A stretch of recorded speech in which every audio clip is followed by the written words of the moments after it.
This world is full of trouble and woe. All I see is trouble. Everywhere I go, I'm gonna sing the trouble that I know. This world is full of sadness and tears. This world is full of sadness and tears. They fill us full of sadness, full of fear. I'm gonna sing it till my eyes are clear. Gonna dig it down into my heart. Gonna dig it down into my heart. Gonna dig it down. I'm gonna do my part. I'm gonna sing a brand new style.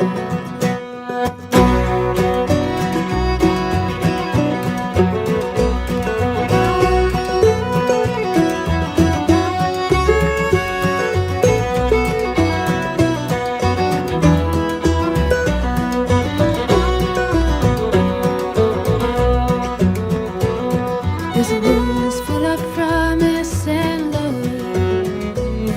This world is full of promise and love. Promise of a new day with no dark clouds above. I'm gonna sing that world I'm dreaming of.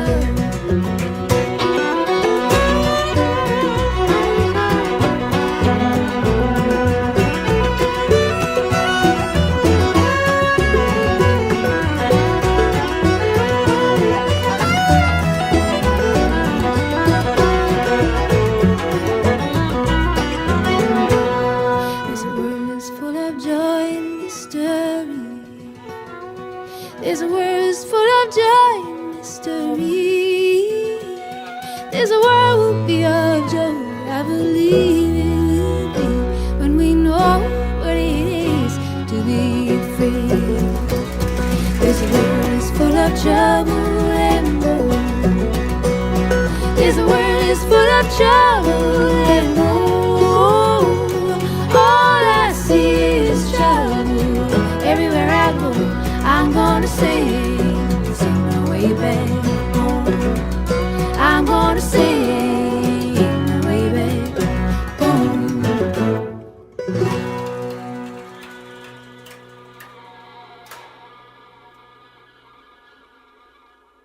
It's Artist Direct on FM 100.5 and the track Trouble and Woe from the album These Wilder Things. And my guest today, Ruth Moody. First of all, Ruth, welcome. Thank you for joining me on the program today. Thank you for having me. So I'm pretty excited. I've got, I have to sing your accolades, which I'm sure you get tired of hearing, but 2-time Juno Award winning singer-songwriter. Of course, Winnipeg, Manitoba, we know you're from there originally, and many of us here on FM 100.5 know you from the Wailin Jennys. We also are a very public radio friendly radio station here, even though we are not public radio ourselves, and we have heard you many times on A Prairie Home Companion. I'm just fascinated by all of the things you have done and all of the things you are going to do, which is why it's thrilling to say that you are coming to our area. I'm so excited. I am. Thank you. We are too. So Midwest in November. I know. Nothing. Boy, who's planning your tour? I don't know. Although maybe you Canadians have a slightly different sense of what's cold. I don't know. Yeah. No, I'm used to it. It feels just perfect, actually. Ruth Moody will be here to perform at the Chatfield Arts Center in Chatfield, Minnesota on November 4th. You can find information on their website.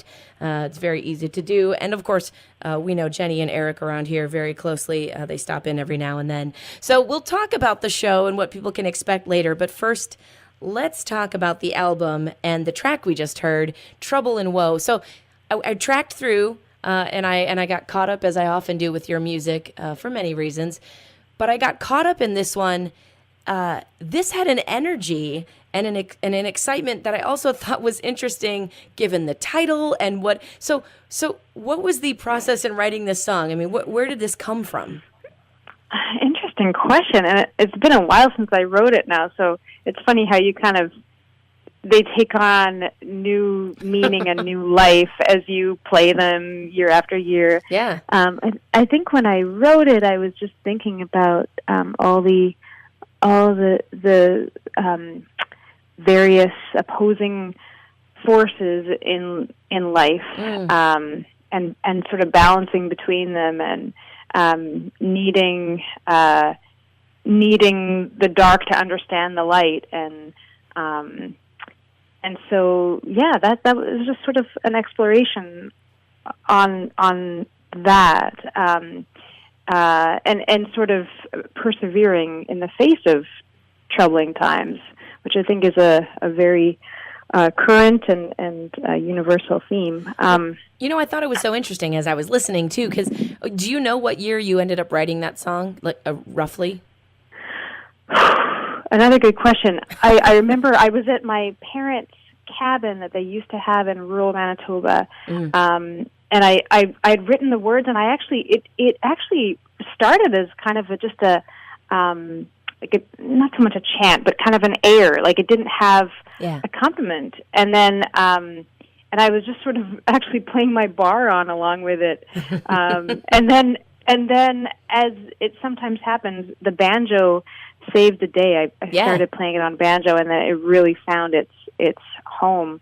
And that's happened with a few songs of mine, that it wasn't until I played them on the banjo that they really worked. But anyway, to answer your question, it was probably 7 years ago, maybe. Well, so a while back now. And that's why I think it's so interesting for so many reasons. And my head was going 1,000 different places while you were setting up that scene, because I was thinking, we have so much conversation currently about troubles, things that are concerning us. There are some major issues on a grand societal scale right now in the United States and across the globe. And yet we forget that trouble and woe has kind of followed us as human beings all of our existence. And so there is something strangely comforting about knowing that we tend to get through it, even though we're never going to make it perfect. And so as I was listening to that, I found such a happy juxtaposition between the feeling of the song and the title and some of the lyrics of the song. Trouble and woe, but actually it feels kind of good. I like to hear that. That's very cool. And the fact that you mentioned the sort of the energy of it. It has always felt really good and therapeutic to play it with the band, because it they really give her in that kind of old-timey string band, high energy way, and it feels like, okay, we did something there in the last 3 minutes. We put something positive out there. Which is cool. I mean, I love it. In fact, I actually said to somebody just a few minutes ago, I said the song reminds me of when I was a little kid. This is going to sound so weird. I apologize. And I would have a loose tooth and I would play with it, and it hurt just a little bit, but I knew it was going to feel good when it came out. Wow. That's more than I bargained for. I know, out of this sorry. Conversation, but I know I love it. It's a great analogy. Well, there's an excitement. I might have to use that. Right? There's something good that's going to come out of this. This is going to hurt for a second, but this is going to feel. And that's what I think what caught me into the album in the first place is and the banjo probably did it right away, but it pulls you right in. And I wondered where you had done this. And so you saying that you're sitting at your parents' lake home or cabin with the bodhrán, it kind of made me giggle, because I sort of picture Ruth Moody sitting at a cabin with a bodhrán.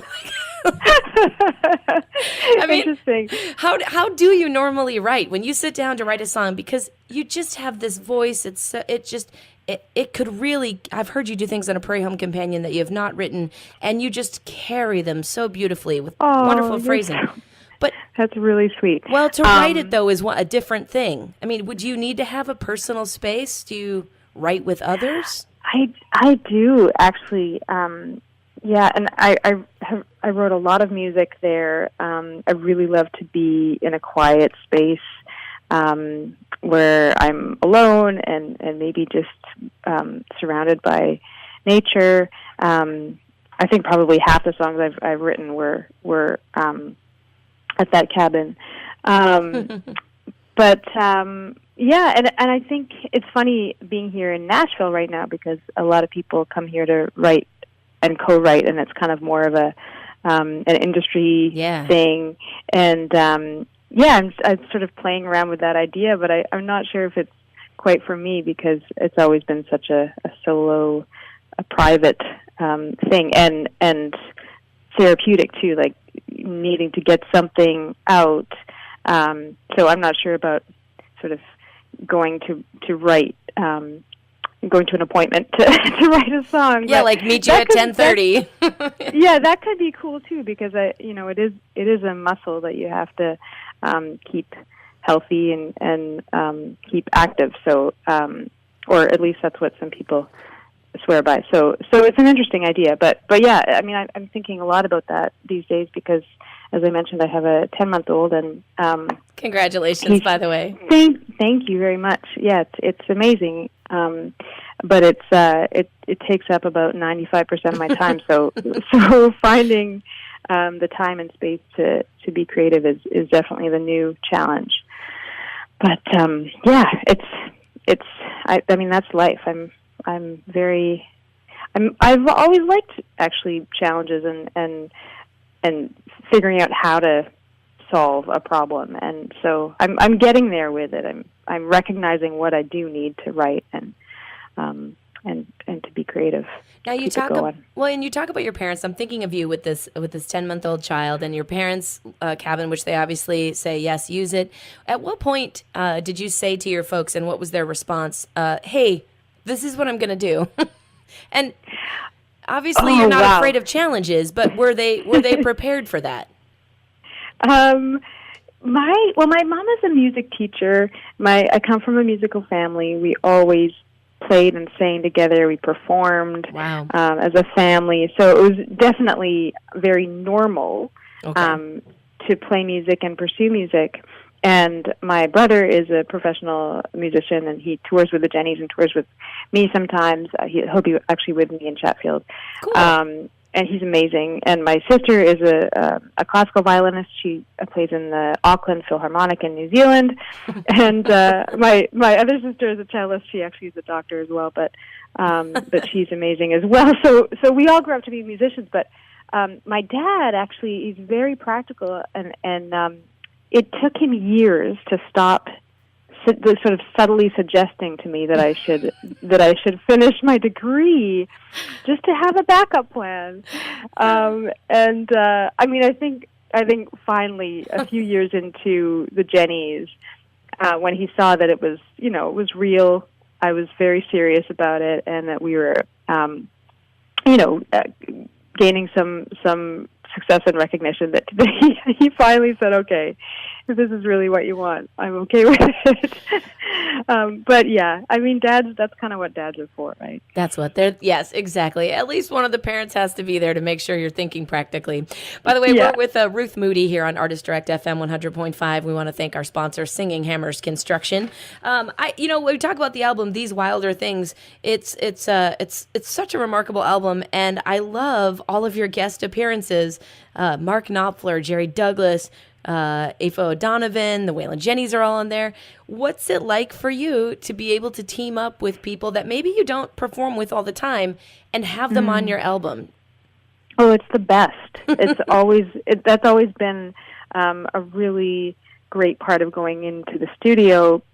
You can do something different from your live performance, and that's the sort of well, I was going to say the payoff, but it's not really a payoff because I love performing probably most of all. But it's just a cool thing about being able to build something and have the time and these days have the technology to invite someone who lives in a different country to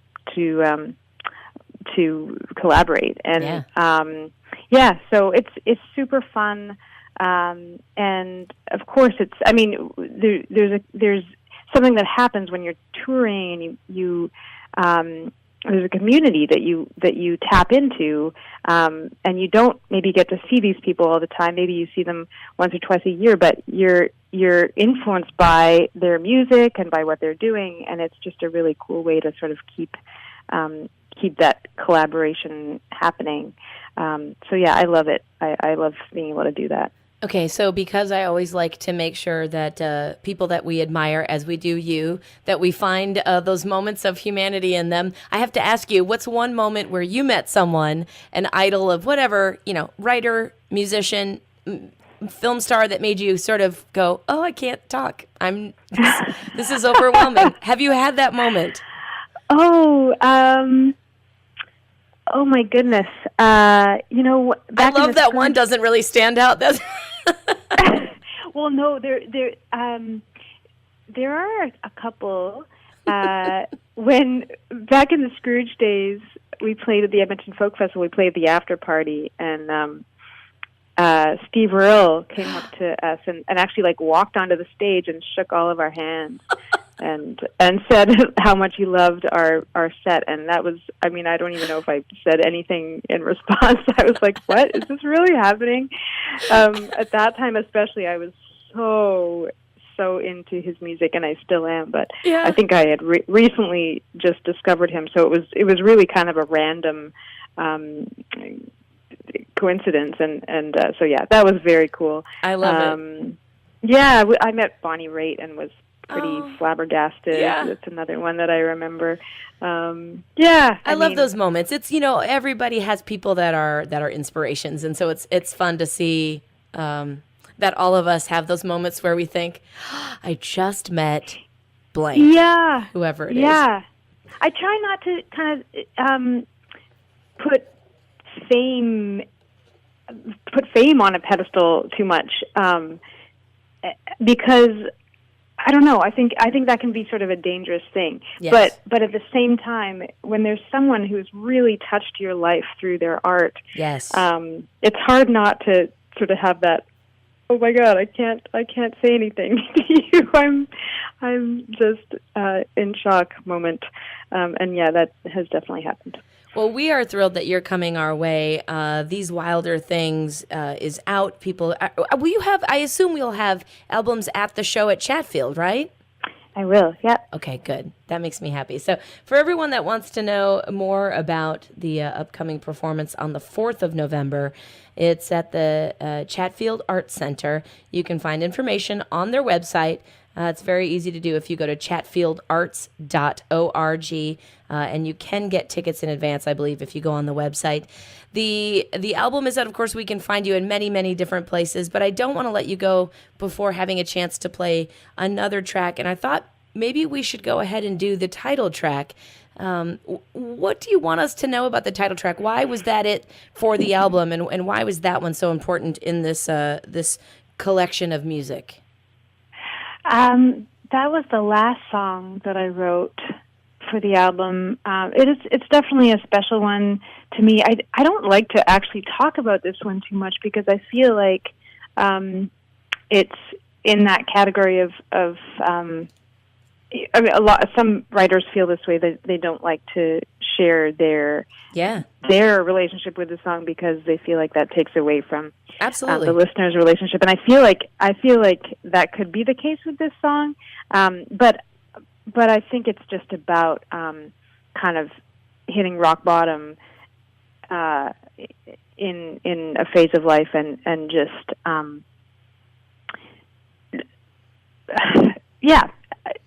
working through a difficult time really is what it is, and for me, kind of rediscovering the things that help me and that make me want to live life as fully as I can, and mostly that's music and singing. And now it's my family and my son, and obviously, but yeah, singing I think has always been kind of a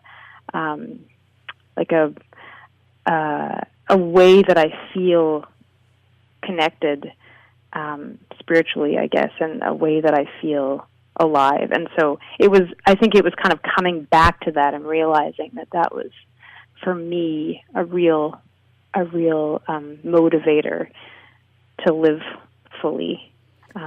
Yeah, does that make sense? I don't know. absolutely- I find it really difficult to talk about that song. And that's fair. That's why writers write, to put it out there. And I have to say, you know, the honesty that you share with us, even just in that moment, and this whole conversation today, is I think one of the things that many of us are drawn to in your music. You, I think over the years, even in your younger years, have found some sort of maturity. I hate the word maturity because it sounds old, but you know, like there's something wise about the not only the words you create, but also the sound you create. So thank you for all you've done for those of us that have really appreciated your music, and for all the things you're going to do for us in the future. Oh, thank you. That means a lot. It's Ruth Moody here on Artist Direct FM 100.5. Don't forget, you can see her in Chatfield on the 4th of November. Ruth, happy travels. Hope you have some wonderful concerts from Nashville all the way up till the concert date. And good luck with that little baby. Thanks, Jeni. All right. And get some sleep, because I've had those. I know. All right. Here it is from These Wilder Things, the title track on Artist Direct FM 100.5.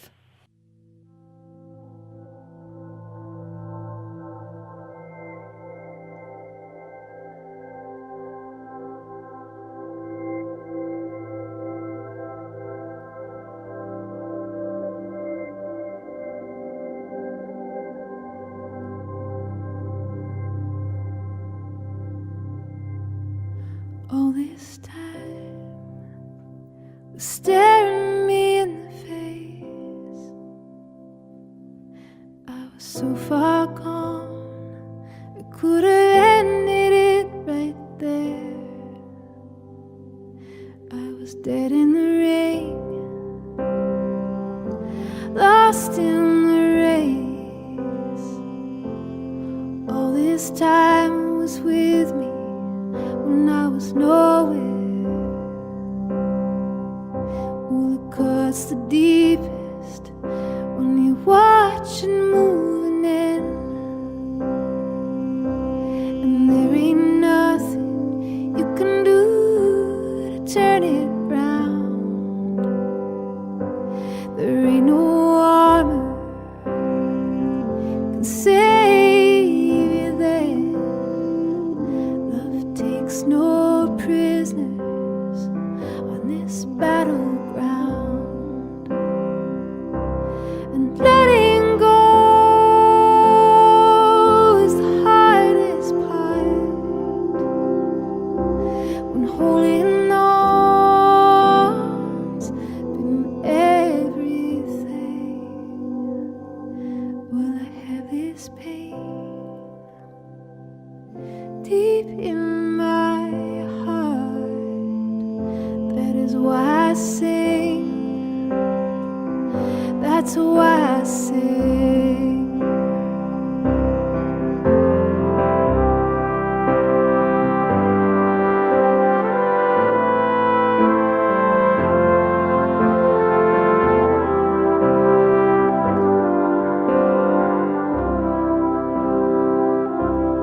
Cut me open when I'm dead and gone. You see this one ring stained dark as wine. This was always to be part of my story, not yours but mine, not yours but mine. And letting go is the hardest part. Holding on some semblance of control. Will I have this pain deep in my heart? But I am still whole. I am still whole. And I will waste my heart on fear no more.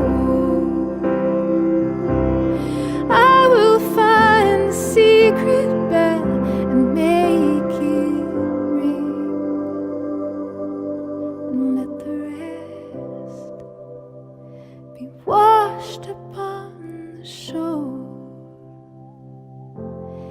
can't be tamed. These wild